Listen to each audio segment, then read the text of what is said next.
A really important and powerful aspect of filling a shape is the gradient tool. So let's take a look at that for a second.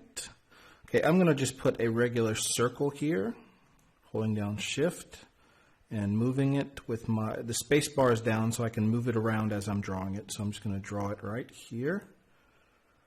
Okay, and we've got just a regular circle that's got a bluish green color inside of it. So I'm going to go right here. There are several ways that you can create a gradient. One is to go to the gradient tool here.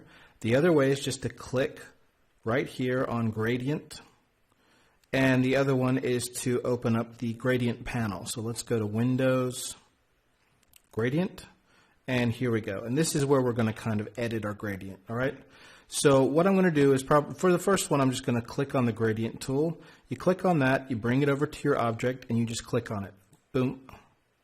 And there you go. Now here is going to be from one side of the gradient to the other one. And here you just have a simple white to black fade.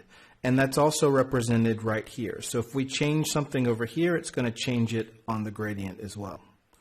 Okay? You can see that that's changing. Now we can also click over here, and let's say we want to change the color on that. I'm going to double click. And we have our options here. I'm going to change this from grayscale to RGB, red, green, blue. And you can click on swatches on this side. We don't have any swatches loaded. Or you can just click on colors. So I'm going to do a light color on one side. And then I'm going to click on the other side here. And also change that to RGB. I'm not sure why it's RGB. And I'm going to change that to a slightly different color. And you can see that you get this kind of iPhone style. You know how the new iPhones, when they came out, the new thing that they were doing was having a color fade from one slightly like a green to a little more yellow green or something like that. So anyway, here this is just a simple linear fade. You can also do a radial fade, a radial gradient, which will mean that the gradient is going in from the inside. And that actually is going to give you more of a sphere look. Okay, so if I want to copy this in the middle, this color in the middle, what I usually do is I'll create another color that's right beside the color that I want and just drag it over. And if you want to get rid of a color, you just drag it and pull it off, and you don't, it'll disappear. So if I want to create something that looks like a circle, I'll just click on that and darken this color. And it's a little bit clumsy working with this, so I'll put it in CMYK and just bring up the darkness a little bit, put up more black. Okay, and if you don't understand that, don't worry too much. I mean, it's not that important. It's just kind of like, it's a little clumsy working with colors in the gradients. So there we go.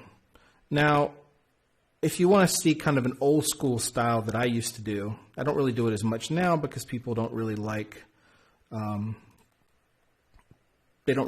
bubble look. But what I used to do is, let's say I'll take this circle, I'm going to do Control C and then Control B. And Control B pastes whatever you copied right back where it was. And I'm going to do a copy.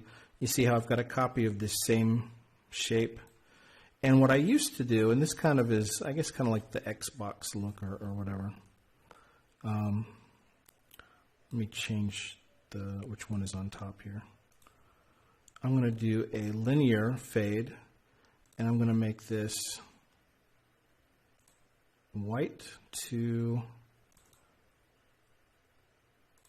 it's going to be white to white, but one side, if you'll notice down here, you've actually got the opacity. So you can take the opacity to 0, and as you can see, it fades to, to nothing.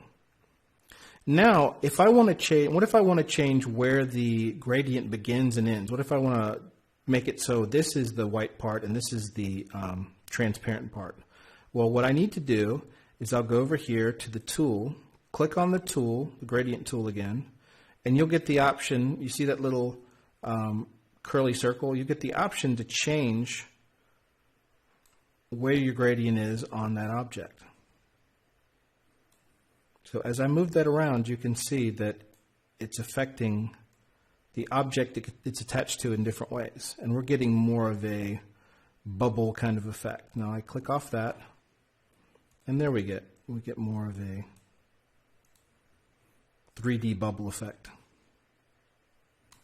And that's a simple introduction to gradients and how powerful they can be.